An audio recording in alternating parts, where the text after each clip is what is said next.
Welcome. Good afternoon, everyone. Thank you for attending our Board of Visitors meeting this afternoon. I apologize on behalf of the board that we are running a little bit behind today, but we had some longer than anticipated committee meetings this morning. All good work and necessary work, but it has put us behind. So I do apologize to you all.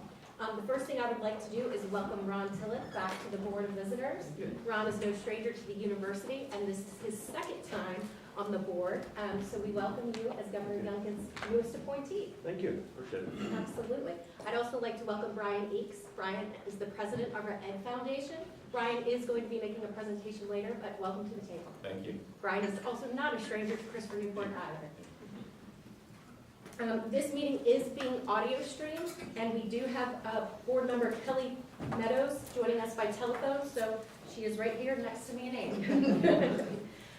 The first recognition that we will do before we get down to business today is we're going to recognize John White for winning the Gilder Lerman Lincoln Prize, a prestigious award that recognizes extraordinary works focused on the life of Abraham Lincoln and the Civil War. I am told that John has written 13 books and that 3 more are coming out or anticipated to come out this year. Yep. Absolutely. Quentin, you recently attended the awards recognition. Would you like to say a few words? Yeah, I will just say it was wonderful to see John White sitting next to, oh, I'm sorry. He's at 2 meetings at once. I can see my opening remarks really important. No devices at the next meeting. It was really cool to see John White and John Meacham sitting next to each other signing their books, and the award presentation was wonderful. Apparently it was the New York Intelligentsia there to celebrate John, so it was great. Excellent. Paul was beaming like a proud father. Yeah. Sean, would you like to say a few words? Well, thank you all for being here and everything that you do, especially to Adelia and to Quentin. And it was really wonderful having Quentin and Paul there to celebrate with me, and thank you for everything.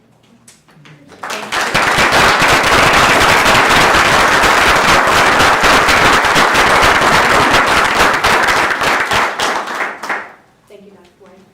Our next recognition, as you can see, sitting next to Steve Cass, we have here with us our athletic director, Kyle McMullen, and our national championship basketball coach, John Krikorian.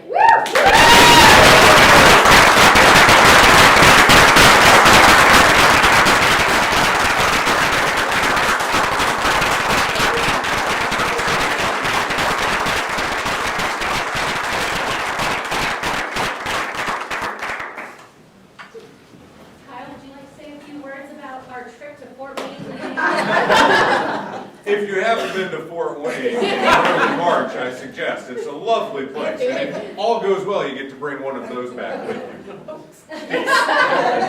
I'll let you borrow it for today, but at the end of the meeting, we take it back.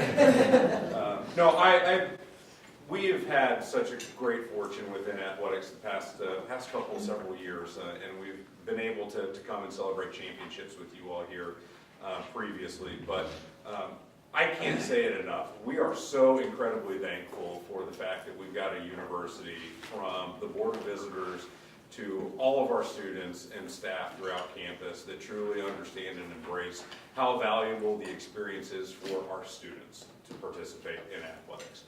To be able to have folks like John Krikorian that can invest their heart and soul into the young men on his team and put them in a position where they can go and on national television achieve their dreams. It's not something that is afforded to student athletes at every institution, and I don't take it lightly that this is a place that makes dreams happen for our kids. And so for that, I just want to say thank you. And I want to make sure that you all know that our young men don't take that for granted either. John, you do a tremendous job. I'm so thankful for everything that you do to find young men that can come to campus and represent us the way that they have and the way that they will to continue to do. And so for that, I'm thankful as well. But John, you got a few words about the experience for the kids, if you don't mind? Sure, thanks, Kyle. First, John, congratulations. An unbelievable book writer, a better tennis player. I know from experience on the other side of the net. Congratulations. You know, first, just personally, over the last 13 years, this university has not only afforded me an opportunity, but has embraced my family, my wife Emily, my 3 children. They've grown up here. They're part of this thing. It's so meaningful. So many of you, whether it be Lindsay, Lee, Adelia, those that came out to the game in Fort Wayne was incredible, and I know so many others that texted or called or emailed or were watching, wondering why we turned the ball over so often at the end. Just to know that this entire university was behind us and has been since the day I got here is so incredibly meaningful. And to do it with so many of us who knew C.J. Woolham, and we know the history of basketball here, and to be at the helm of that ship right now is incredibly meaningful to me. So it was a great experience. This team, as Kyle would know, was wildly unpredictable. If you saw us play, you know that. If I had hair like Rob Lang, it would be gone by now. But I didn't have much to start with. But it was a wildly unpredictable and fun year, and putting all the pieces together and seeing these guys grow and come together and be able to do it in that fashion. I thought we would set it up a little bit for you at the end, national TV. Who wants to win by 6? You know, you don't get on Sports Center if you do that. You gotta do it at the buzzer. So we drew that up before the game. The guys executed it perfectly. And here we are. So thank you so much. This trophy is yours. It's the board's, it's Adelia's, it's Paul Tribble's, it's C.J. Woolham's. It's all those players that played at Radcliffe Hall. And you know, Bill Brower came by my office the other day, and he had whittled, as he does, a piece from the old Radcliffe Hall and made a basketball pen for me. And like that's incredible. So just those kinds of things have made this whole thing just awesome. I know our players feel the same way, as does my family. So thanks to all of you. Thanks for all you do.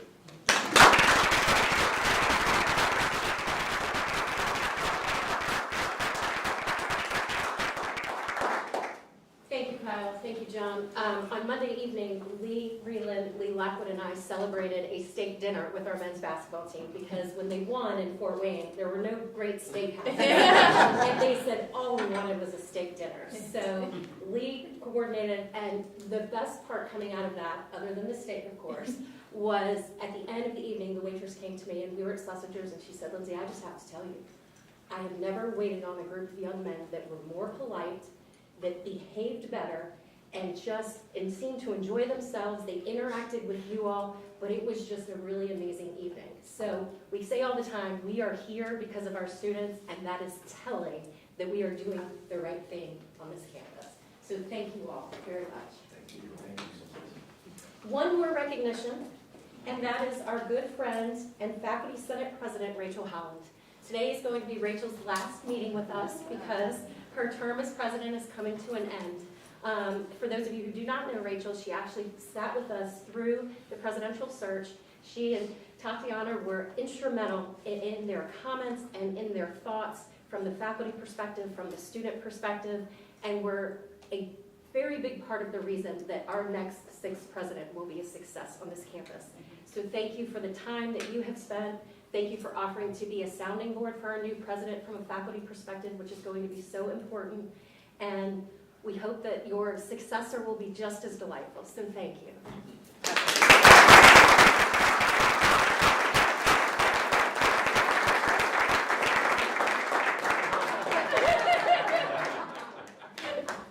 Thank you. Anything you'd like to say? I know you have a report. I have a report. I'll say it all. First item of business, the February 3rd, 2023 Board of Visitors meeting minutes. Has everyone had a chance to review the minutes? Do I have a motion to approve the minutes as presented? So moved. Second? Second. All in favor? Any opposed? The minutes are approved as presented. On March 16th, 2023, the Board of Visitors had a public budget presentation and comment session.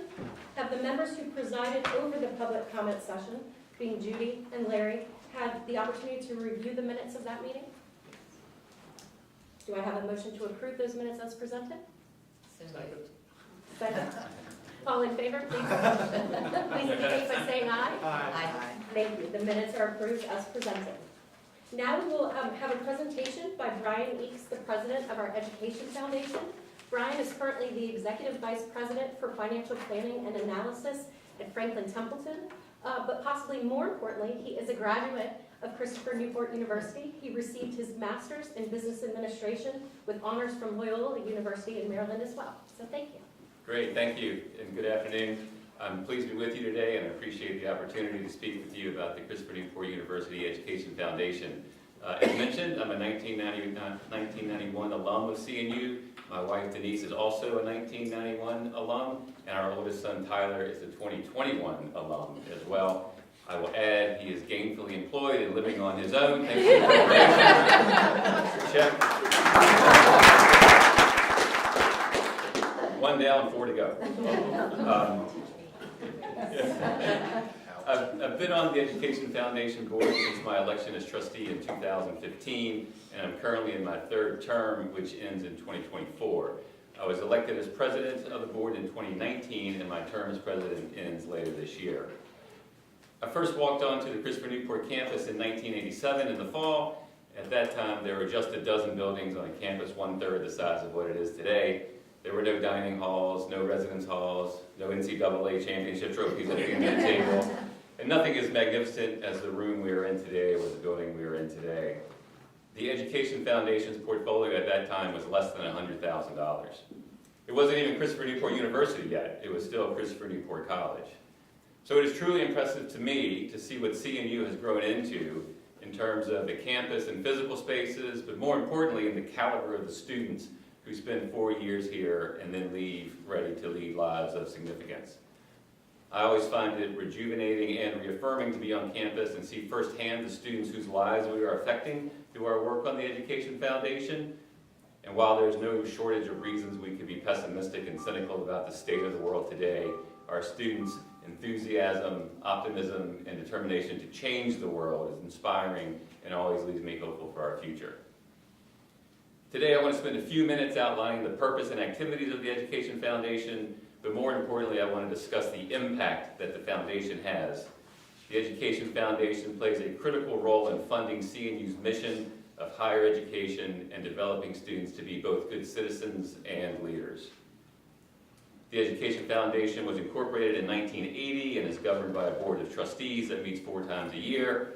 The board consists of 3 classes: elected trustees, appointed trustees, and ex officio trustees. We have positions for 18 elected trustees chosen by the board from the general public. At the end of March, 16 of those were filled and 2 were vacant. In recent years, we've focused on adding alumni to the board. And as we stand at the end of March, almost 2/3, 10 of 16 of our elected trustees were alumni. And this is a clear sign of the love that former students have for CNU, and having a high level of alumni participation directly bolsters our commitment to ensuring the foundation will be here for the long term and continue to support CNU for many generations to come.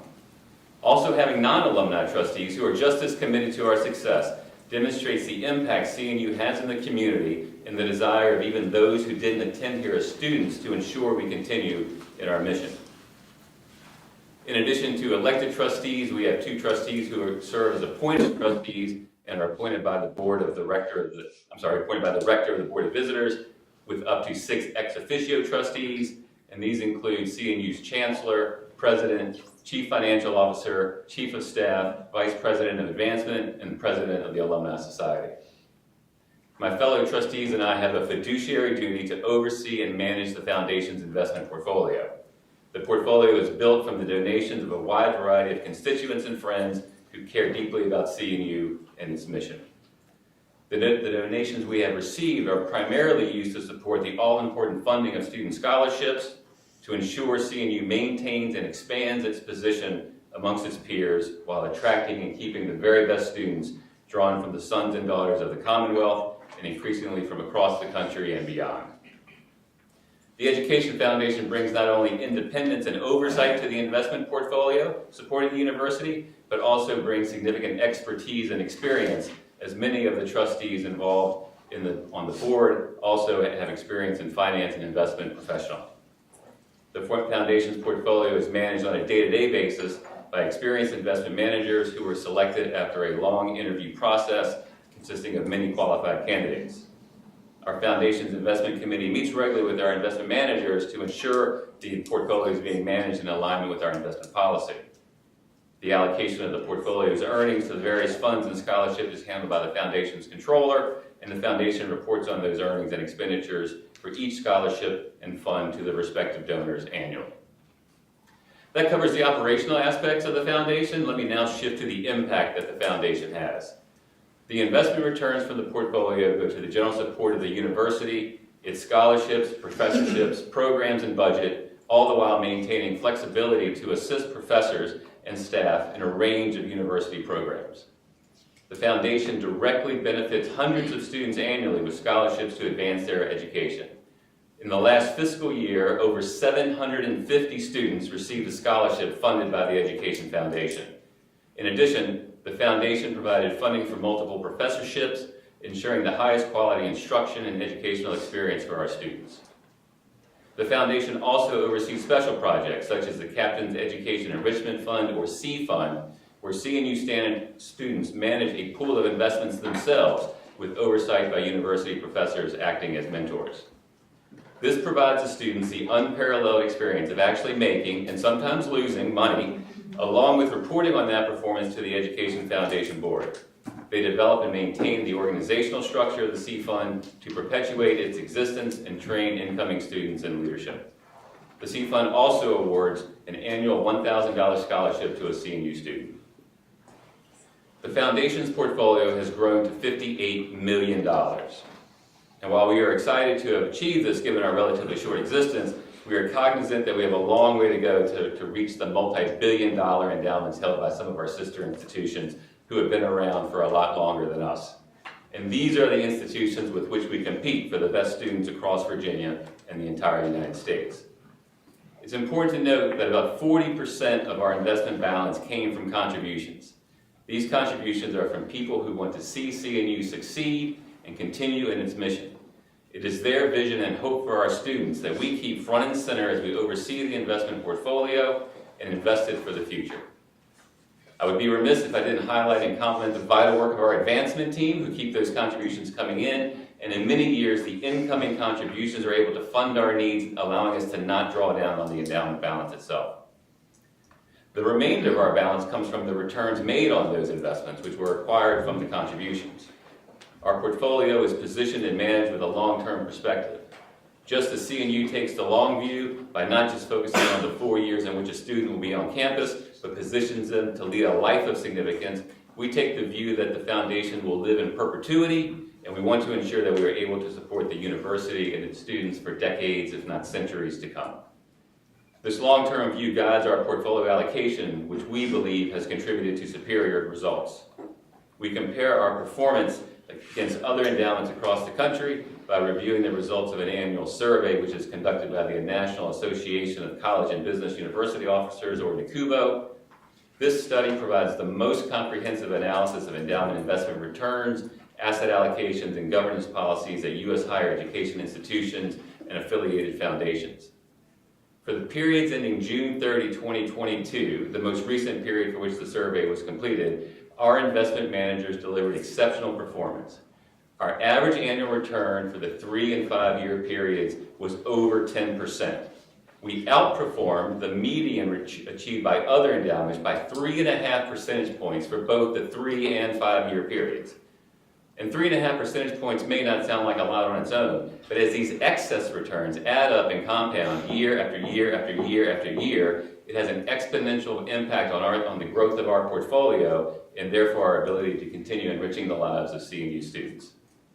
We often talk about how competitive our sports teams are compared to other colleges and universities, and we are no less competitive when we look at our investments. When you look at the NACUBO study, our performance ranks us in the top half of all participating endowments for the 1 year period, but more importantly, given our long-term focus, in the top 25% for the 3 year period and the top 10% for the 5 and 10 year periods. And this includes endowments with assets in excess of $1 billion. So even though we are small by comparison, we are punching well above our weight as CNU does in so many other areas. So in conclusion, my fellow trustees and I are honored to be a part of the early chapters of CNU's story, and we are looking forward to what lies ahead. We are working hard to ensure the foundation has the ability to support CNU and its students for generations to come. Developing students who will be leaders and lead lives of significance is critical to the future of our Commonwealth, our country, and indeed the world. Thank you for your time and letting me join your meeting today. Go Captains.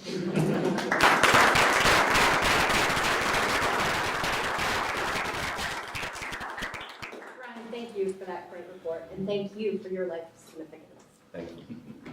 Madam President, it is your turn. Thank you very much. Well, I'll start by saying thank you to Brian, too. Brian and Denise are wonderful friends, both of them alums. Their family is such a wonderful collection of people, and your support of the honors program through the years, too, and your friendship with Jake Paul is so special. So thank you. You all are woven this place in amazing ways.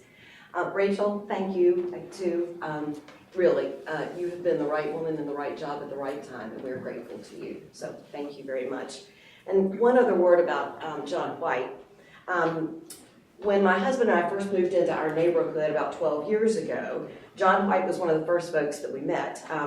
They left us and the neighborhood a few years ago as their family grew, and so therefore did their need for more space. But he and Lauren and their two delightful girls have remained special friends of ours.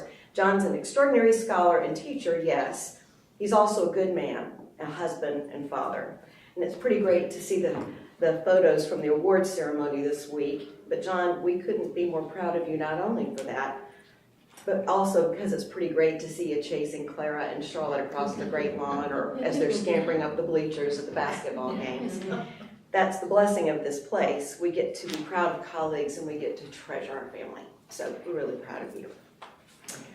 So, welcome to spring at Christopher Newport University. I will admit I'm having about as much fun as the kids I sit and look at out my window, who are sitting in increasing number of classes taking place under trees, and pods of friends who I'm sure are studying mightily, hanging out with all manner of their four-legged friends, and frisbees and footballs sailing through the air, and even the occasional impromptu music jam session, which entertains us all. Spring certainly hit this campus, and even as our captains are in the mad sprint to the finish for the semester. Only 2 weeks of classes remain. 1 month from today, commencement 2023 will be in the record books. But make no mistake, there are lots of presentations to make and papers to finish and games to win and performances to close in the time that remains. So much to be done. It's not only true for our students, it's true for all of us on this beautiful campus. So I'll start with admission. The May 1 national verification deadline fast approaches. We remain on track to meet our admission goals for the freshman class of 2023, but the full court press is on, not only by the basketball team, to convince our accepted applicants that Christopher Newport should be their home for their college years. In March, admission took a handful of us on the road to Northern Virginia and Richmond for back-to-back days of events with high school counselors, admitted students, and their parents. We visited with hundreds of families, and it didn't hurt that during our presentation on a certain Thursday evening, the final moments of the men's basketball Final Four were coming to a close, so I fear that those folks were privy to a little shouting and celebrating CNU style that night. And tomorrow and next Saturday, too, we will welcome to campus well over 1,000 guests each weekend for Admitted Freshman Days, where once again we will have the chance to tip the scale in our direction for 18-year-olds still on the fence. And that's a case we all love to make, especially on a spring day on this campus. These days are all in for faculty and staff at CNU. Students feel firsthand what their college years could be like, meet the actual professors and coaches and administrators who will be their mentors and their family. And Admiral Kelly and Angie even helped us work a little magic and kindly recorded a message that we're going to share with all of our visitors so that those families can see the faces and hear the voices of the wonderful new leaders who will be at the helm as their students' futures unfold here. So fingers crossed as we head toward May 1st. It's also a delight to tell you that in Captain's Athletics, the winning doesn't end with our basketball teams. Our spring sports are in the heat of their seasons. And as of this morning, men's lacrosse is ranked number 3 in the country with an eye on a national championship run.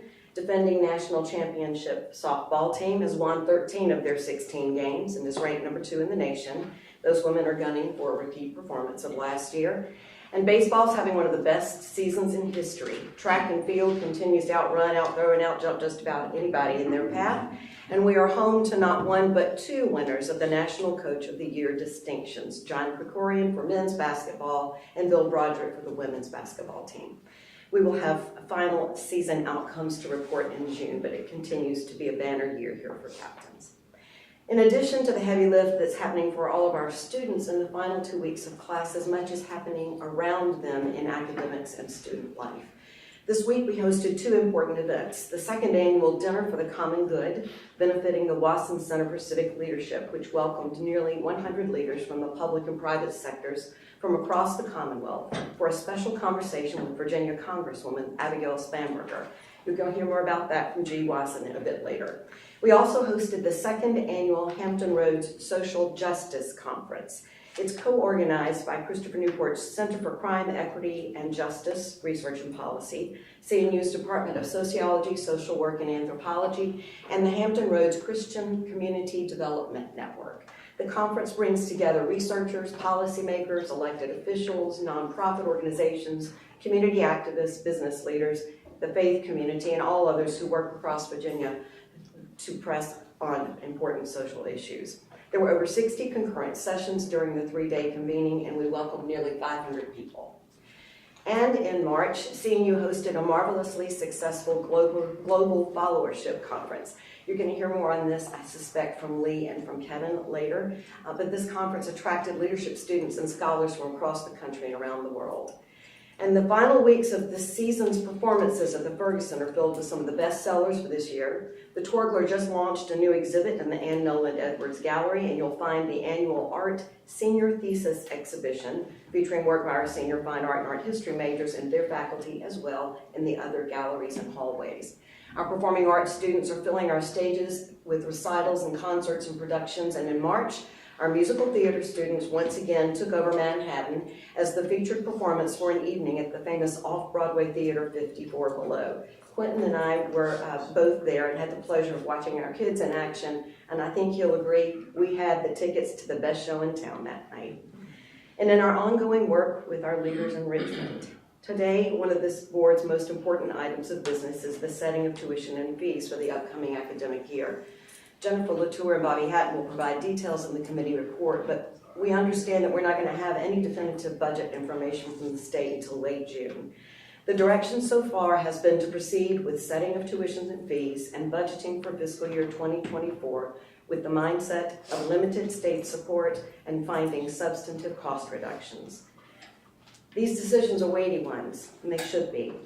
I'm grateful to our colleagues across this university and for Jennifer's experienced fiscal leadership as we navigate our best path forward, ensuring we deliver on the academic excellence we promise, the personal care and culture that make us who we are, while ever mindful of the growing and changing challenges facing our students and their families, facing our faculty and staff and their families, and of our responsibility as good stewards of the support invested and entrusted to us by the Commonwealth and the alumni, friends, parents, businesses, organizations, and other local governments who cherish this place. Also on the mind of our governor and state leaders continues to be mental health and the importance of free speech everywhere, but especially on college campuses. And interesting opinions are being shared about Virginia institutions that are intentionally growing in size year over year, which leaves other institutions struggling as the number of college-aged young people in Virginia continues to shrink. As a state that is home to a collection of independent state institutions rather than a state system, one of the great strengths of higher ed in Virginia is that institutional diversity. And the notion that there's not only room enough for all of us, but important spaces that each of us fills in delivering the best higher education experience possible for the sons and daughters of Virginia and those from other states who are drawn here by that opportunity, who often then choose to make Virginia their home. In closing, it's been my great honor to stumble into the leadership role for this place a couple times in as many years, and one of the great gifts during these stints has been working so closely with this board. In particular, I will never forget during the spring of 2021 how you readily stepped forward to own the decisions that had to be made as we navigated COVID and vaccine requirements to protect this campus family. This year, you're taking on all three of the big lifts boards for Virginia State higher education institutions have to wrestle: hiring a president, setting in tuition and fees, and approving a budget. You took the time to conduct the presidential search with great care and attention, and your work brought us a new leader that the whole Christopher Newport family is excited to welcome and to follow. Today, you address tuition and fees during a challenging economic time for families and for universities, and after no increases at CNU for 5 years. And of course, the budget lies ahead in June. But at every turn, you have risen to the moment for us. You shoulder your responsibility with strength and clarity and constant dedication to securing the very best present and way forward for this special place. Servant leadership is at the heart of who we are, and you all model that. Character and compassion are at the heart of our leaders, and we are all grateful indeed to you for that. Thank you. Thank you, Madam President. Before we get into committee reports, I have asked Bruce Bronstein to give us just a brief update on a market study that he is working on as we talk about enrollment, as we talk about student experience, as we talk about growing our class size to get back to our student body count that we'd like. We have to evaluate our assets. We have to evaluate our student experience. And so, Bruce, with that, would you talk a little bit about the study? Yes, thank you, Madam Rector. Just to give a little bit of backstory here, if you remember coming out of, we've talked about this a little bit before, coming out of the August advance, the university administration had decided that in light of the changing market, that we should be thoughtful and deliberate and get the data to support whatever decisions we make moving forward in terms of how we present ourselves to the market, what are our strengths as a brand, as an institution, and where do we have opportunities to improve. So we went through the process of finding a firm to work with. ADV Market Research and Consulting is the agency that we're working with. They work with higher education primarily across the board. And I have the numbers as far as, so we're expecting that report. Truly, I'm a week off. Next week, we're supposed to get the first preliminary report. But just to give you an idea of the numbers that, and I thank many of you for participating in that, by the way.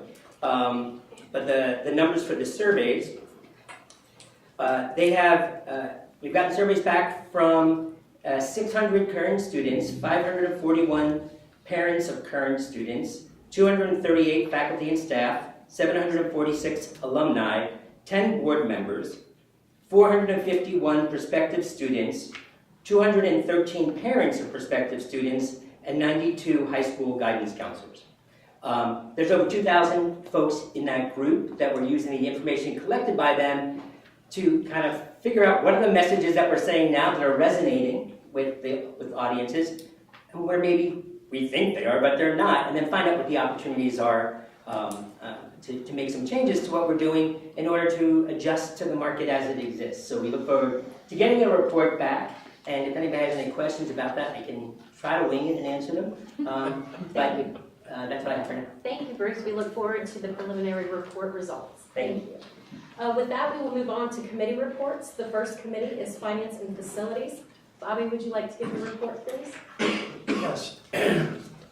The Finance Committee report today was one of the more robust ones that I've participated in the last 8 years. It was a free exercise of our First Amendment rights to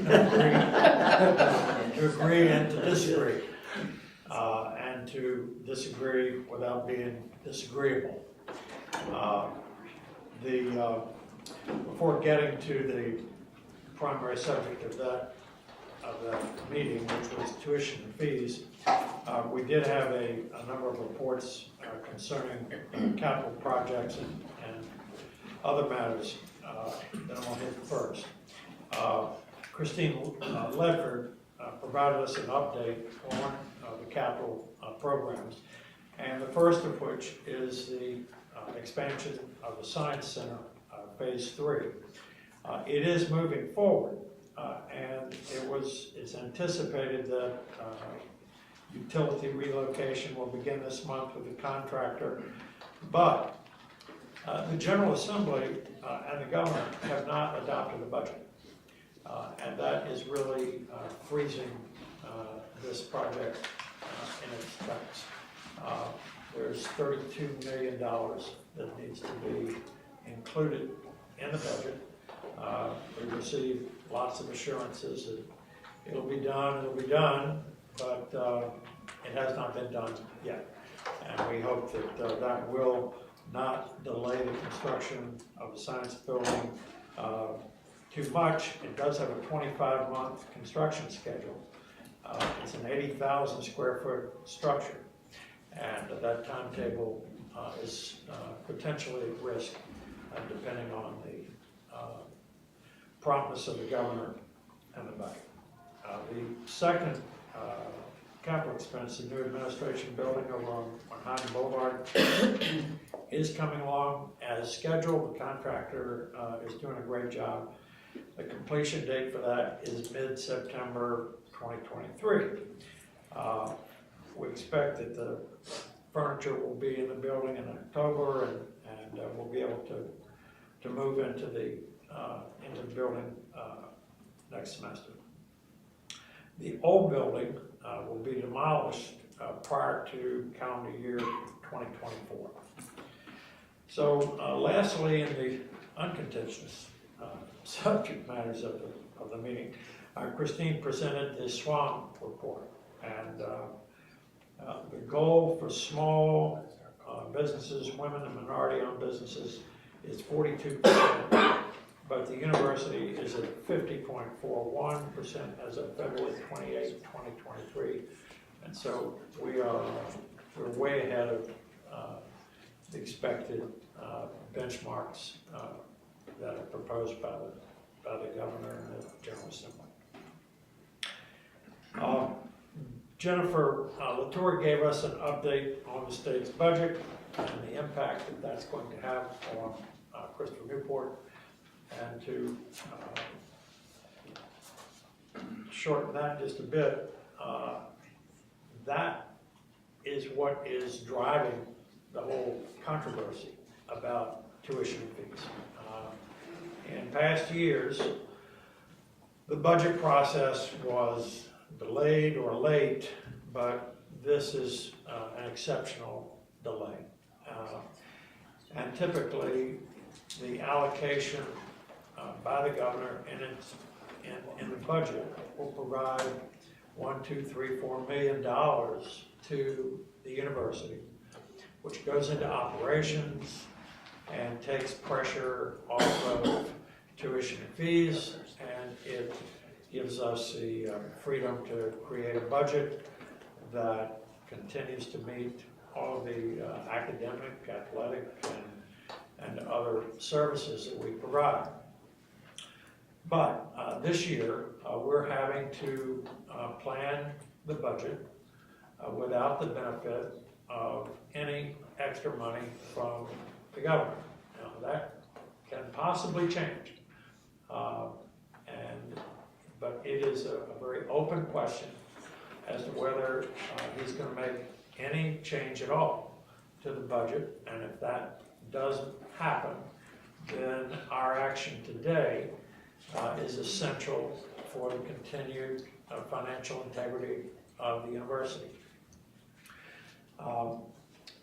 These are tough times for universities.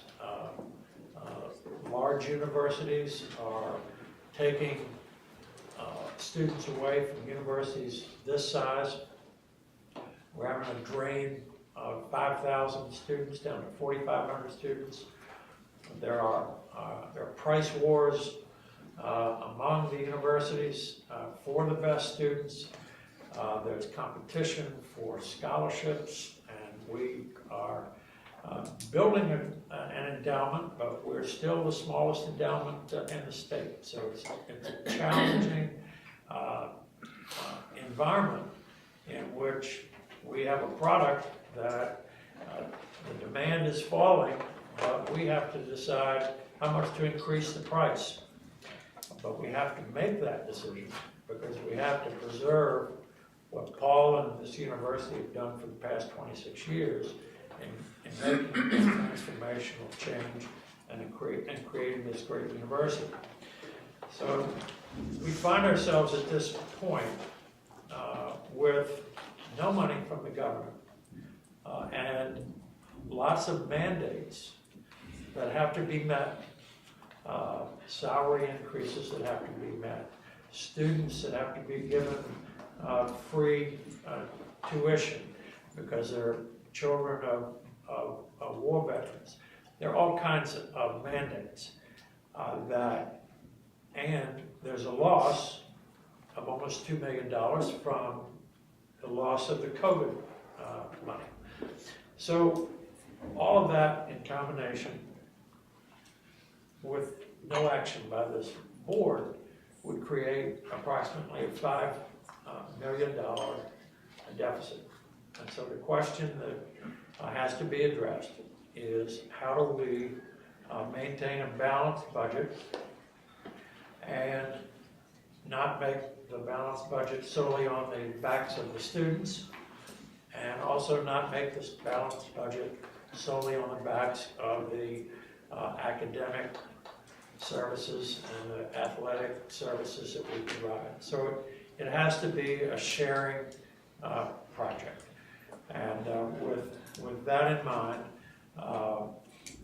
Jennifer has studied the responses of other universities. She to this issue, because we're not alone. Every state university has got this problem in Virginia.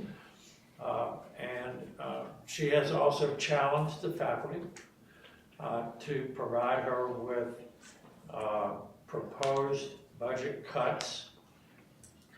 And so it's a combination, and they have responded, and it's a combination of these budget cuts that the faculty has generously proposed, and tuition and fee increases that we need to keep ourselves with a balanced budget.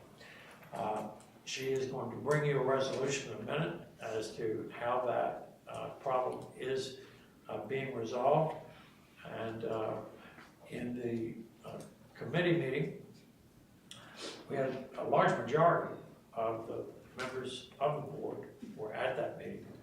And to a man and woman, the members of the board affirmed their commitment to the quality of the institution and to the preservation of what we have created. And they also recognized the burden that this is going to be on the students. And as Jennifer will provide in her resolution, she has tried to make an accommodation of these competing interests so that as members of this board, we can fulfill our responsibility to maintain and preserve what we have been put in charge of. So I would ask Jennifer if you would present the resolution that you presented to our committee. Yes, sir. And right before we jump right to the presentation, I do have a few remarks that I would like to make, and some of these are similar to what you heard from Adelia and Bobby, but if you would allow me, Mr. Chairman.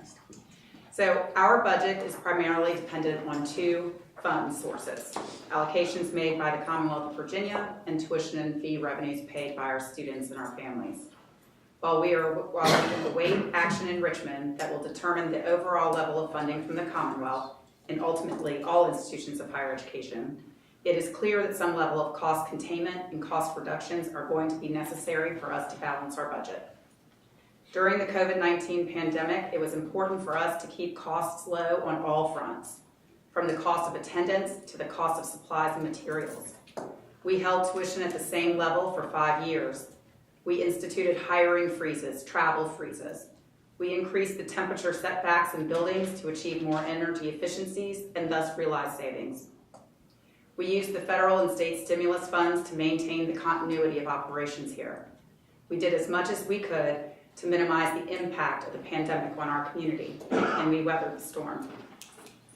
Last June, we were able to keep our increases to nominal levels thanks to the significant influx of new state support for fiscal year 23, the year we are currently in. Given that this was one of the largest increases in state funding for colleges and universities in recent years, Governor Youngkin had requested that institutions hold steady tuition increases for Virginia students. We provided a scholarship equal to that tuition increase of $275 for our in-state students such that they experienced a net zero tuition impact. We also face ongoing challenges. The pandemic has left us with a smaller student body, almost 500 students smaller. We are now a campus of 4,500. At the end of this June, we will no longer have the federal and state stimulus dollars to supplement our operating budget. This means there are fewer revenues to support our expenses. Inflation has been at its highest since the early 1990s. Everything we need to purchase, from food to fuel to utilities, is simply more expensive. This means the dollar does not stretch as far. So while we are indeed awaiting news from Richmond, it is our fiduciary responsibility to proceed as if we will not receive additional state funding on top of our current budget. While we are still refining revenue and expense estimates, it could be that we have to reduce our budget by approximately 3% or a little over $5 million, as the chairman stated. Christopher Newport has a faculty-led budget advisory committee, has had one for nearly 25 years. And this committee is working with the vice presidents and the administration to produce a balanced budget at your June 9th meeting. Our goal is to address the expected budget shortfall in a way such as to preserve the core of what we do. We believe it is possible to accomplish our goal of making sure the university remains on secure financial footing while still protecting Christopher Newport's legacy of excellence. We are assessing all of our costs and determining what is helping us to reach our goals of providing a student-centered, world-class education while still allowing our faculty and staff to be fairly compensated in their roles. Once we set aside what must be preserved, we can determine how to optimize or streamline. Our values of putting students first, offering outstanding teaching, and providing access and opportunity will always drive how we make decisions and prioritize. So for the year ahead, we propose an increase in our undergraduate tuition by 4.9%. This is well below the 8.5% approved increase for fiscal year 2024 in the 6-year plan. We are also proposing an increase in the comprehensive fee by 5% and in room and board by 3.1%. The overall blended increase for in-state undergraduates will be 4.7%. While the university's operating budget is remaining level for fiscal year 24, we are receiving an infusion of $1.1 million in need-based financial aid. We will commit to awarding these new monies to our neediest students. In addition, we have applied for a grant from the State Council of Higher Education in Virginia to increase our financial aid specifically for Pell-eligible students. We hope to hear positive news in the weeks ahead about that grant. The resolution that you will see in a moment also delegates to the president and the chief financial officer in consultation with the rector the ability to lower the tuition increase should the General Assembly provide sufficient operating funds. We will have more details on that at your June 9th meeting as to what we know at that point in time. So with that, if you all could pull your resolution, it is on section 6G. We also have hard copies if anyone needs a hard copy of it. We're okay, so we're okay. So what I just described is on page 3. If you turn to page 3 of your resolution, this is the chart that has the in-state undergraduate 4.7% blended increase in the top chart. The out-of-state students are listed on the bottom half of the chart. Mr. Chairman, did you want me to go through all of the charts since it was functionally a committee of the whole? Or? Why don't you speedily go through? Okay. So let's turn to page 4. Table 2, it just takes the full-time rate, breaks it down to per credit hour, because we do have some part-time students, and then of course any credit hours above 17 we charge per credit hour, so that's where those rates will be put in place. Table 3 are our graduate programs. You can see the range there, ranges or averages about 2.5% for tuition. When you add in the fees, it's hovering between 3 and 4%. Moving to table 4, on this page, what you will see is that we are not increasing the housing fee. We have just about $2 million rolling off of our debt service. That $2 million will allow us to absorb the increase in salaries and fringe benefits and inflationary costs affecting housing, so we will not increase our housing fee. Dining, however, food costs, food supplies have gone up exponentially.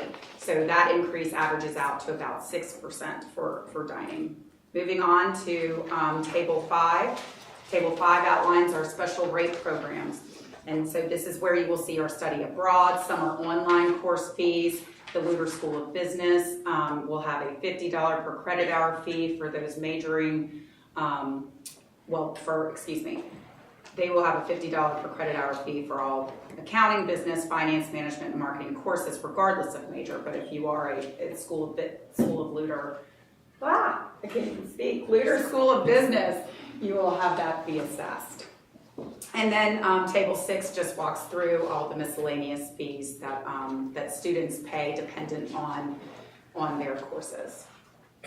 In summary, this is more than $2 million toward the $5 million deficit that we have to fill. It's a shared process between students and their families and the operation expenses of the university. So, Madam Chairman, the resolution was approved by a majority of the Finance Committee, and I bring it to the board as a resolution from the committee. I don't think it needs a second. Sure. And so if you would like to ask for further discussion, Sure. be happy to entertain it or a vote. Thank you, Mr. Chairman. Any discussion? I will just say on behalf of the board, this was a purposeful and deliberate discussion, planning, effort on behalf of the administration. Talks have already begun with the department heads, but unequivocally, the one message that has been resounding to all of us is nobody wants to increase a burden on our families, but nobody wants to sacrifice the student experience that they get in those classrooms and in those labs every day. And so it is a shared responsibility of cost cutting and tuition increase, but it was done with as much prudence as we could, looking at the cost cutting efforts. So with that, we have a motion coming out of committee that does not require a second. All in favor, please indicate by saying aye. Aye. Any opposed? The resolution 1 is approved as presented. Thank you all. Operations Audit and Risk Report. Madam Chairwoman. Thank you, Madam Rector. We do have a resolution to come before the board that I will present at the end of my report. The Committee on Operations, Audit and Risk heard reports from the internal auditor, the Chief Human Resource Officer, and the Chief Information Officer. Faith Belote, our internal auditor, provided us with a status of her audit plan. The Faculty Recruitment and Succession Plan and Audit Report is complete and is included in your materials today. The Student Account Audit Fieldwork is underway. The StarRes Software Application Audit Fieldwork has concluded, and the reporting phase has begun. These reports will be presented at our June meeting. Planning has begun for the annual campus-wide and information technology risk assessment, and we will help provide management feedback and senior leadership guidance needed to develop our annual risk-based audit plan for fiscal year 2024. The Faculty Recruitment and Succession Plan Audit Report currently has 16 open audit points, which are targeted for completion by September 30th of 2023. The Maxion audit follow-up is progressing, with 1 audit point closed and 8 points targeted for completion by May 15th. The disaster recovery planning audit follow-up is a work in process, which will, with 1 point closed and 3 open points targeted for completion by June 1st of this year. 11 laboratory safety audit points are complete. 2 points remain open, targeted for completion by June 30th, pending a necessary key staff hire. We then received an update on the progress of the staff compensation study from Ashley Andrews, our Chief Human Resource Officer. As a reminder for the board, last fiscal year, we asked HR to partner with an outside consultant to conduct a compensation study on our classified and wage staff. More than 530 employees. This study resulted in more than a 45% of our classified and wage staff receiving an increase. This year, we asked HR to continue its efforts and evaluate our administrative and professional faculty staff position. This study has identified increases for approximately 41% of our employees. As you can imagine, the fiscal impact will need to be considered as the university builds the budget for our June meeting. At the time, the total cost estimate for the salary and fringe benefits is approximately $625,000 for those particular employees. We then heard from Andrew Crawford, the Chief Information Officer, and Deputy CIO Shane Leisure. They provided a brief overview of the February 2023 GLBA assessment that we received from our consultant, Campus Guard. And you knew I couldn't get through my report without an acronym, so just to refresh everybody's memory. The challenge is on, Steve. I just wrote it down. So GLBA, as everyone remembers, it is the Graham-Leach-Bliley Act. And it does require institutions that provides financial products or services like loans to explain their information sharing practices to their customers and to safeguard sensitive data.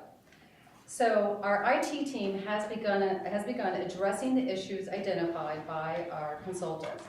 However, there are several mitigation points depending on additional funding. The university's information security officer will have a more detailed update for our June 2023 board meeting.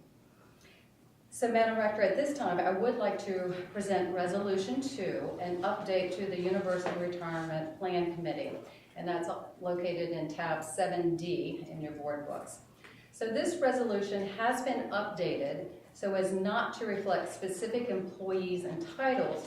Rather, it identifies the committee members by employee categories. This allows the administration to be flexible when employee title changes. Thank you. That was voted on in committee, correct? Yes, it was. Okay, so we have a motion coming out of committee, so we don't need a second. Any discussions or questions for Terry? All in favor, please indicate by saying aye. Aye. Any opposed? And I say it every time, but thank you for always giving an enthusiastic order. Thank you, Madam Rector. That concludes my report. Thank you. All right, moving on to academic affairs. Thank you very much. In our limited amount of time that we had a really nice discussion and a celebration of some wonderful things that are going on with academic affairs. The one thing that we took great pride in is we've gone over $3 million in annual external grant funding for the first time since 2008. So well done to everyone involved, down to the faculty. It's already been done, but we also celebrated John White and being the winner of the Gilder Lehrman Institute of American History Lincoln Prize. And it sounded like that was a wonderful celebration that we were able to be well represented there. So congrats to John White. We also were provided a list of dozens of our faculty who have been awarded grants, who have accommodations, who have been given awards, and I think that's been provided in everybody's packet. I hope it has been. It is a very long and distinguished list of folks that are working really hard to bring credit to Christopher Newport University and themselves. So thank you to all the faculty that's making that happen. Here's the granddaddy of them all, SACS COC. this being my 8th year on the Board of Visitors, I finally can tell you that I know what that stands for. It's the Southern Association of College and Schools Commission on Colleges, and it's basically our accreditation. And we have officially submitted our 5th year interim report to the regional accreditors. And we'd like to thank a large group of people, being led by Jason, the entire committee, for getting this done. And we do have 3 resolutions that I think are being in closed session, and they will be dealt with then. But we really had a great committee meeting, and thank you for the opportunity. Thank you, Mr. Chairman. Next is Student Life. The Student Life Committee did not meet this morning because those members of the board were in finance participating in that discussion. But I do need Student Life, if you all would go ahead and vote on the minutes from the February 3rd committee meeting. So I think you all have those in your packets. Are there any revisions, questions, discussion on the minutes? Is there a motion to approve those minutes as presented? So moved. Is there a second? Second. All in favor, please indicate by saying aye. Aye. Any opposed? Okay, thank you. I did ask Rob, though, although we don't have a committee report, if you could just give us a brief enrollment update. As she often does, our Madam Interim President hit the nail right on the head, talking about the full court press and the mad dash toward May 1. I was thinking when Kevin was giving his mental health presentation, looking at those charts, what it would look like for a date of admission during the last 2 weeks of April. that orange bar would be sky high. Essentially, all of what we do in terms of marketing, recruitment, and events, and encouraging and loving the admitted students and hoping that they make this their home, go into the results that we will know on May 2nd. May 1st is the national enrollment verification deadline, so the students have to make their decision in terms of where they're going to make their home in the fall. So we will know at the next board meeting if we won, lost, failed, succeeded, but things do look good in terms of us being on track to meet the 1,150 freshman goal. And thank you for everyone around this table. Recruitment is not an admissions job. We just have the fun of swimming in the data every day and stressing about it, but thank you for what is truly a remarkable campus-wide recruitment effort. Thank you, Rob. Madam Rector, Yes, that was spoken by Dr. Rob Lane. Mhm. He just finished.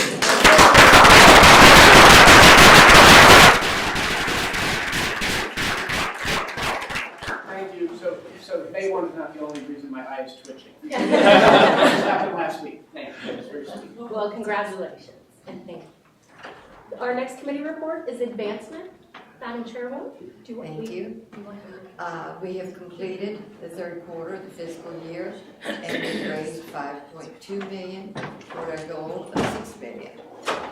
This is good news about the program and the alumni participation goal. More of that in a little bit. We have a dozen pending requests and requests that will be made ranging from $10,000 to $1 million that we expect to close before June 30th. These will ensure that we surpass our $6 million goal. There are other initiatives pushing us forward towards the finish line for dollars and alumni participation. As you know, we are celebrating the 25th anniversary of the President's Leadership Program. Over $600,000 has been raised this fiscal year in support of scholarships and programming for PLP. Our goal for the year was only $250,000.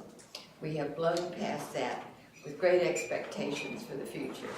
This is great news because it's exactly what we hoped our PLP alumni and families would do in response to this anniversary year. We celebrated PLP through all kinds of events, programs, and communications on campus and across the Christopher Newport family. The culmination and celebration of 25 years of PLP has helped launch an exciting and convenient, easily acceptable, and top-notch continuing education and skill development program. More details to come on that. Finally, we plan to do a major in-person session at every homecoming, which will be good to bring everybody together. The idea is the brainchild of leadership professor Lynn Sholin, chair of the Leadership in American Studies Department. The program will be called PL3P, President's Lifelong Leadership Learning Program. President's Council gifts of $1,000 or more from our parents is over $385,000, surpassing our June 30 goal. Currently, we have a total of 199 parent council families, which is 10% over where we were at the end of the last fiscal year. We have broken our previous dollar records with this special group of parent donors. Alumni annual giving. Our alumni participation goal for 22-23 is 12%. We're at 8.84% through March 30th. The majority of many campaigns and initiatives that contribute the most to our alumni donor membership and our financial bottom line happens in the spring semester, so there's more to come there too. CNU Day, our 9th annual day of giving. Our focus this year returned to alumni participation, new gifts and pledges, and directly related to our day of giving, one day of giving. I am very happy to report that we raised $542,000 on March 15th. Now that's good. We have gifts from 2,669 donors, 1,269 were from alumni. Of the alumni gifts, 441 were from alumni who made their first gift on the year for the CNU Day, a nearly 2% bump towards our 12% goal. Faculty staff campaign. We currently are at 70% participation with nearly $165,000 raised. Campaign continues through the end of the school year, and we look forward to declaring victory at the June board meeting. Scholarships. So far, we've raised $1.44 million in scholarship support, with $791,000 in endowed scholarships and $656,000 in expendable scholarships. We are on track to meet or exceed the $1.68 million raised last fiscal year.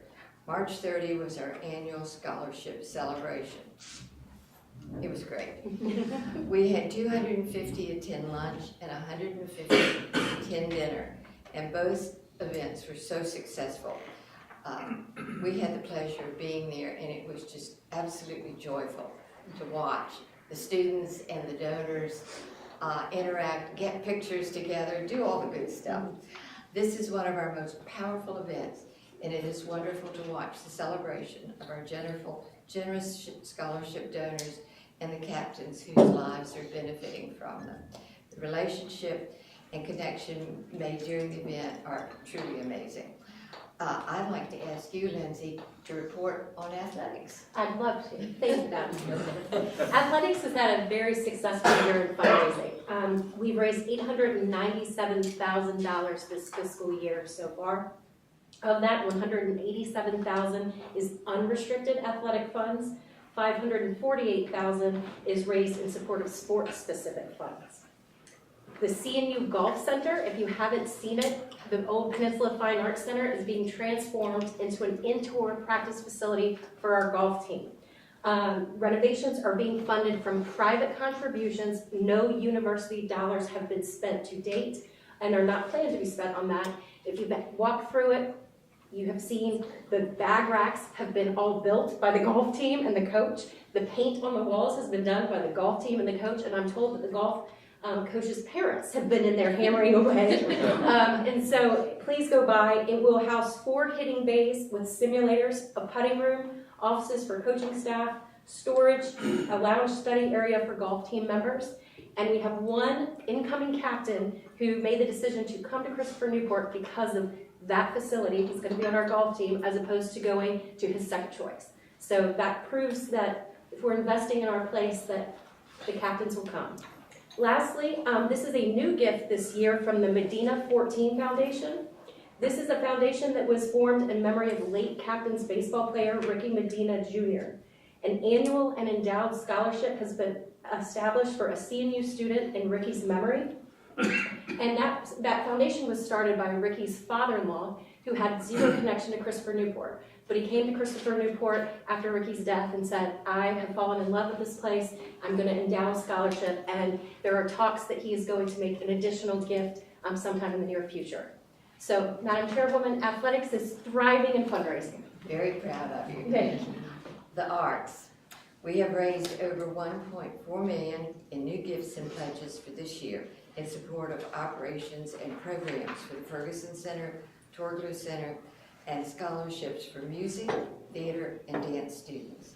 Last year, the arts represented 30% of overall giving to the university, and we are trending in the same direction this year. In many ways, we serve as the home for cultural life in our community, and the arts at Christopher Newport continue to be loved and valued by our donors and supporters. The Wasson Center. Adelia mentioned the Wasson Center. We held our second annual dinner for the common good on Monday night. This was another really good dinner party. And Abigail Spanberger, the Congresswoman from the 7th District, was just absolutely delightful and so interesting. But everybody, please be sure to watch the program on WHRO on May 1. Tom, maybe you can let us know what time it's going to come on, because it was really good. That dinner set a record for the Wasson Center. We raised $110,000 for the Leadership Center. And I want to thank Tom and Cammie and the members of the advisory board for the center. It's been a fun year and a very successful one.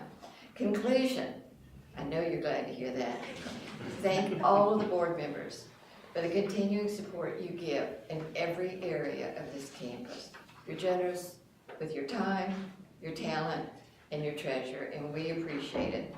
We look forward to providing an update in June on what promises to be a very successful, happy year. Thank you. Thank you, Madam Chairwoman. That concludes the BOV committee reports. Before we do the Faculty Senate report and the Student Government report, we're going to take a 5-minute break. So please rejoin in 5 minutes.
And this is I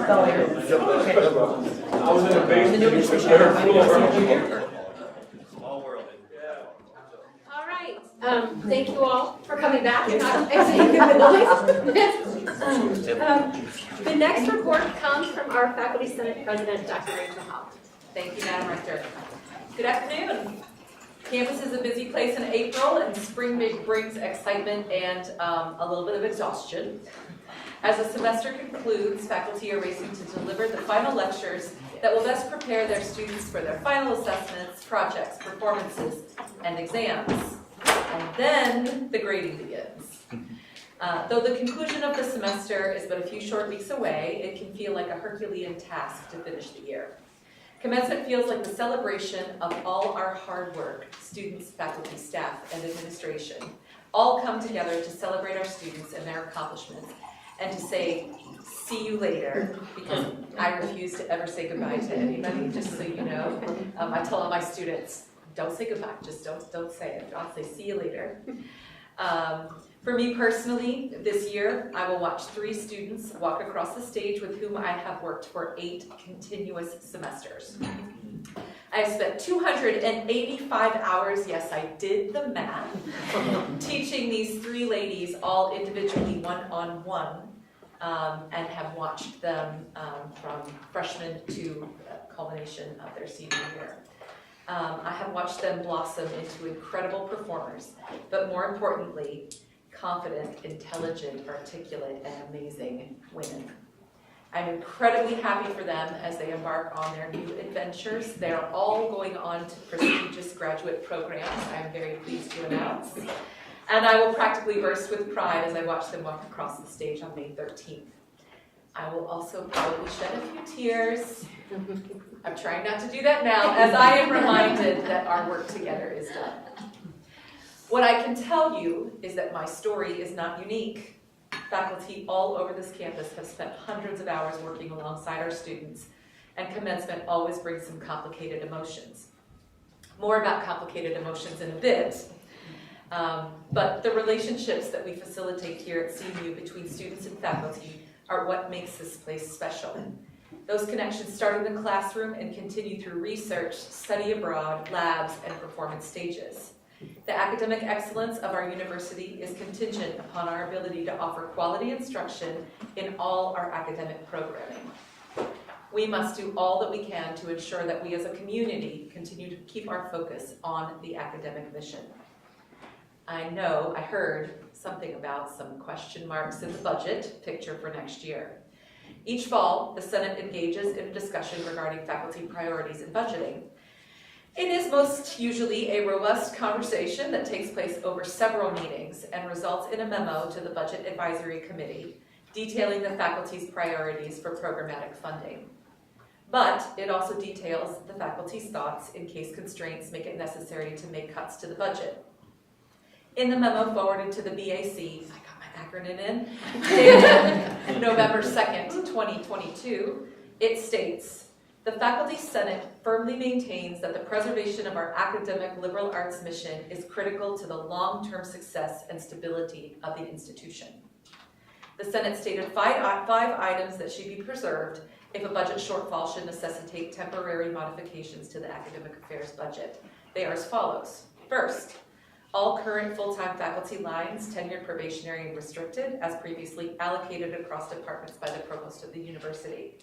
Second, all academic programs, to include the Liberal Learning Core and major and minor degree programs. Third, the current distribution of teaching loads among full-time faculty members, as well as the current course load reductions that are guaranteed for probationary faculty and available by application to tenured faculty. Fourth, research support, and fifth, class sizes. The faculty understand that some hard choices may have to be made as we look at a somewhat bleak picture of reduced funding from Richmond and a budget shortfall. However, I believe that if we keep our focus on preserving the liberal arts mission and engage in open and transparent discussion, we will certainly weather this storm. We have done it many times before, and I have faith that through your leadership, we will do it again. Now, back to those complicated emotions I was speaking about earlier. As you now know, this is the last board meeting I will attend as president of the Faculty Senate. I have reached my term limit and will hand over the reins to a colleague directly after commencement. The incoming Senate will meet later this afternoon where they will elect a new executive board, including a new president. I have many feelings about reaching the end of my tenure, and I can't lie, a big one will be relief. I accepted the nomination with a lot of trepidation and hesitancy. I mean, how can one ever really know what they're getting themselves into? And I really didn't know. But much more than that, I feel very grateful. I am grateful, humbled, and honored that my colleagues chose me to represent them for the past 2 years, and I am grateful for the grace that has been extended to me along the way by my colleagues, by our senior leadership, and by you. I have learned so much, and come commencement, I will hand over the keys to a new driver and hope that I left the car in better condition than I found it. Thank you for the warmth and kindness you have extended to me personally, but more so for your willingness to listen. Really listen with empathy, and for your thoughtful action when called upon. I am confident that we together have built a strong foundation upon which the next Senate President can stand. As for me, I will be embarking on a somewhat new adventure, although not completely new adventure, next year. I have agreed to serve as the chair of the Department of Music, Theater, and Dance. So I'm not going anywhere. I will be around, and you can call on me if you need. So for now, I will simply say, see you later.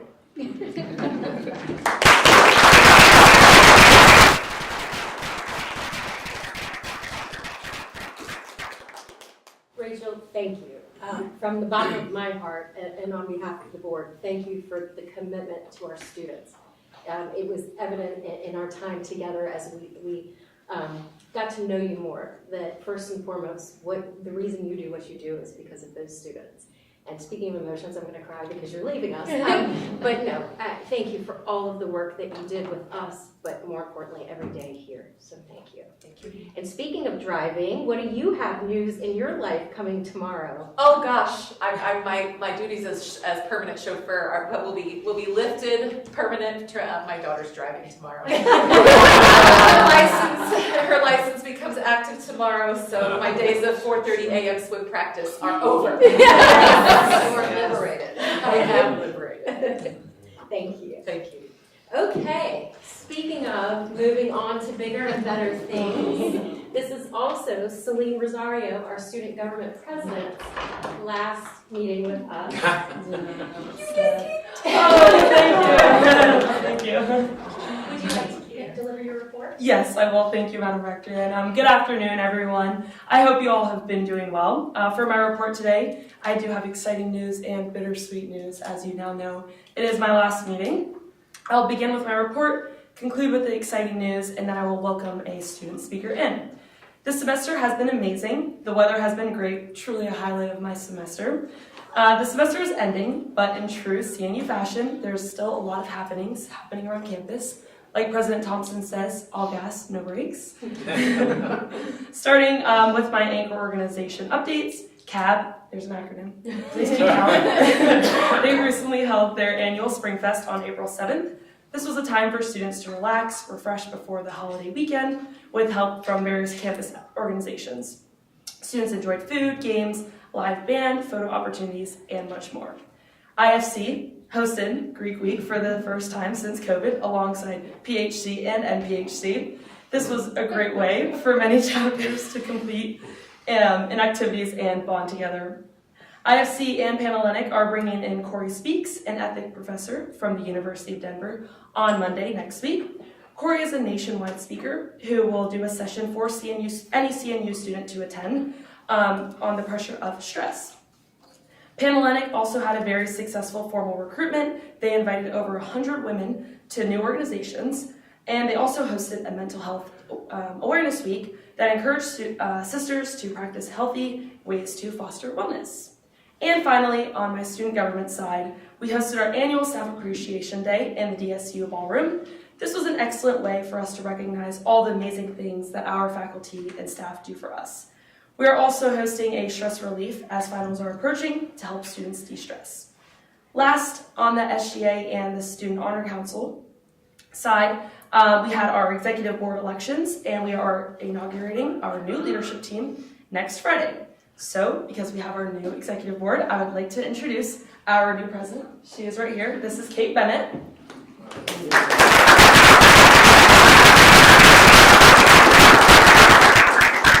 Miss Kate is a rising senior from Fredericksburg, Virginia. She is studying political science and philosophy with minors in leadership studies and philosophy of law. While president, she hopes to maintain a strong flow of information from student to student, as well as student to administration. She also hopes to enhance campus unity by facilitating more opportunities for events like Light the Night and open forums that will allow students and administration to hold an active conversation about potential concerns. I have no doubt that Kate will excel as our next president. Now, last, as my presidency is coming to an end, and this is my last meeting, I would like to end with some closing remarks to the board. I would like to express my gratitude for your unwavering support throughout the past year. Your guidance, expertise, and commitment to our CNU community is invaluable to us. I've been honored to be able to work alongside such an amazing and fantastic group of individuals. Dr. Hughes, thank you so much for your timeless efforts to our campus and your help and support to the delegation and I. President Thompson, your support this past year as interim president has allowed us to navigate any challenges we face with resilience and adaptability. Madam Rector, I couldn't imagine a better rector to lead our board through this significant time of transition at our university. Your passion for our CNU community truly amazes me. Thank you all again so much for such an amazing year. I'll forever be grateful for that experience to work with you all and the connections I've made. Thank you all again, and I would now like to introduce Sean Conway. Sean is a junior from Belleville, Maryland. He is a major in marketing, minor in leadership studies, a part of the President Leadership Program. He has a plethora of involvements, so bear with me. He is involved in the American Marketing Association. He is on club baseball and volleyball. He's a leadership adventure facilitator, a part of the Special Olympics gymnastics team as a helper, Greek life, and a delegate on the 2022 USNA Leadership Conference. And that concludes my report, Madam Rector. Celine, thank you.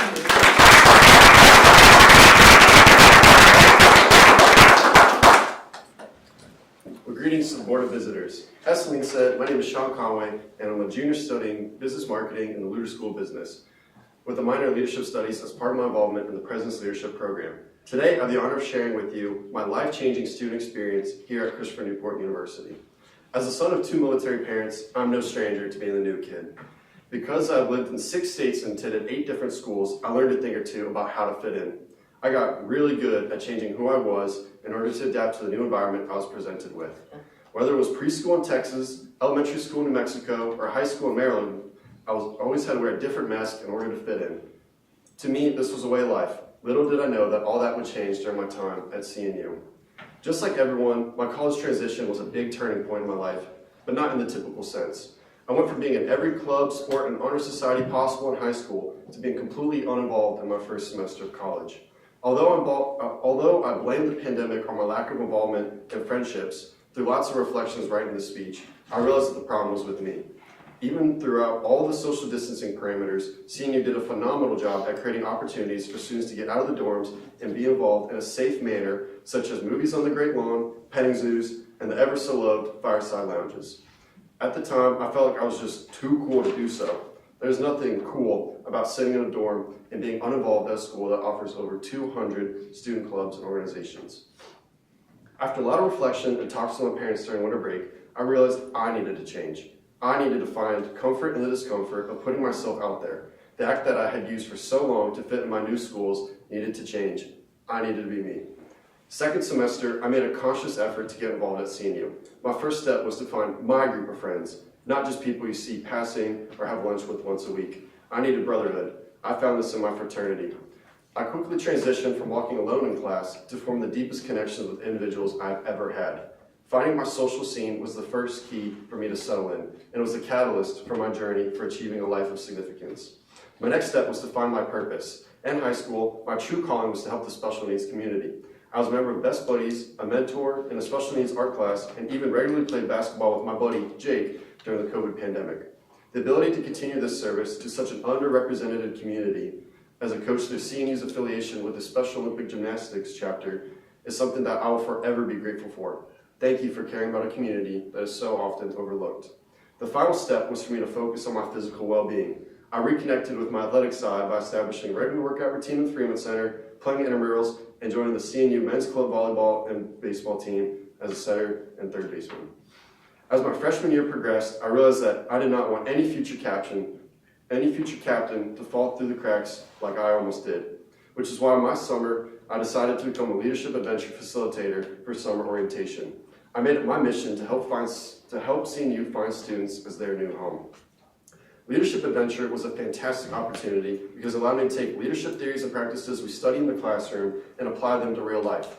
Although each week posed its own set of challenges and hurdles, each week I learned more about who I am as a leader. During this time, my relationship to the POP staff became extremely close. I went from being an employee with a boss to a team member with a mentor. I will never forget the last day when Erin Coyley, the now Associate Director of Orientation and Student Involvement, shared an honest moment with me and told me that I was someone who had an impact on her and gave her strength throughout all the chaos of orientation. Every time I share this story with my friends back home, they are blown away by the level of authenticity CNU has. They are treated like a number in a classroom, and I'm treated like a voice that is heard. Not only have I made strong connections with faculty from within CNU, but outside as well.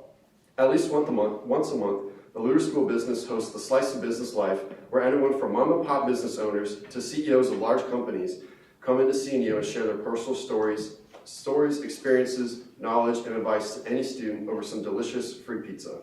Just this Tuesday, I attended the event led by CNU alum and trust advisor, Mr. Mark Bernecker.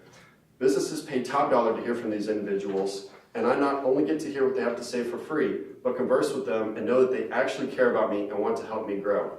Because I've had experiences in talking directly to CEOs through Slice of Business Life and the Career Fair, I was unfazed when last summer, as an intern with the Aberdeen Ironbirds, a professional minor league baseball team, I was tasked with hosting not only our corporate partners, but the owner of the team himself, Cal Ripken Jr. In just a few weeks, I'll be going to Amarillo, Texas to start a new internship in stadium operations with the most original name of all professional baseball, the Amarillo Sod Poodles. CNU has prepared me for this big next step in my life. College really is what you make it. If you don't take that first step, no doors will open. But if you truly want to lead a life of significance, CNU will make that happen. I gave up 1 month of my summer to serve the school, and in return, they give me opportunities that will carry with me for a lifetime. For example, I was nominated to attend the Naval Academy Leadership Conference in January of 2022, where I engaged directly with high-ranking military and business professionals. I was also chosen to participate in a professional gathering with NASA Administrator Bill Nelson and NASA Deputy Administrator and former astronaut Pam Melroy. I also went from reading leadership books from world-renowned scholar Barbara Kellerman to sitting right next to her in this very room, conversing with her at a formal dinner. I was even selected to represent the President's Leadership Program at an open house and asked to share all these experiences with future captains in hopes of inspiring them to seize these wonderful opportunities just as I have. They say the world is a stage, and apparently that includes the campus of this institution. I never thought I'd be one to act, but here I am in the 2023 CNU Day Giving video, and after hearing what you raised, maybe a commission would be kind of cool.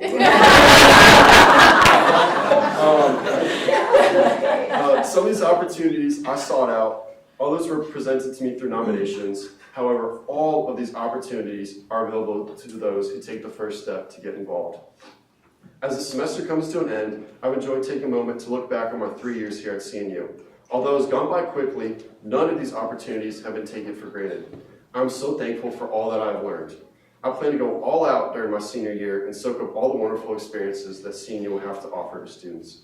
I want to personally thank the board for giving students the opportunity to take my college experience to the next level.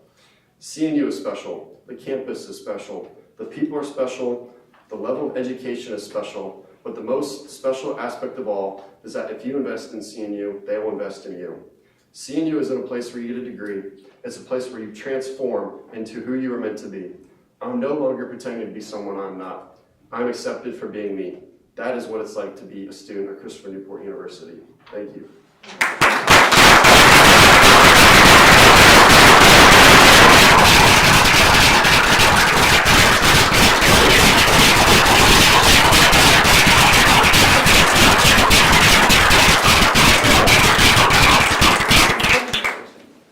saying you need to take these captains on the road. That was absolutely amazing. Thank you so much. And thank you, all three of you. You're already living lives of significance, and I can only imagine what you're going to do in your next step. So thank you. Well, with that, that is the last item on our open session agenda. So we are going to go ahead and go into closed session. I would like to entertain a motion to enter closed session under the Freedom of Information Act, Section 2.2-3711A1, personnel for the purpose of discussing the awarding of emeritus status and promotions of instructional faculty. Do I have a motion? Second. All those in favor, please indicate by saying aye. Aye. Any opposed? Okay, we'll just take a break to allow the observers to exit.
Friday, May 12th at 10 a.m. We will be sending out information on the week's events along with an RSVP form next week. The next board meeting is June 9th, and we will have a board dinner the evening prior to. Any other business? Well, thank you all. It's been a long day. It's been a passionate day, but it was necessary that we go through all of those processes so that we could land on what is best for the institution that we all love. So I thank everyone for their time, for their purposeful discussion, and for their decorum. So with that, we stand adjourned. Hey Lindsay, you just see that the daily press is issuing a report today?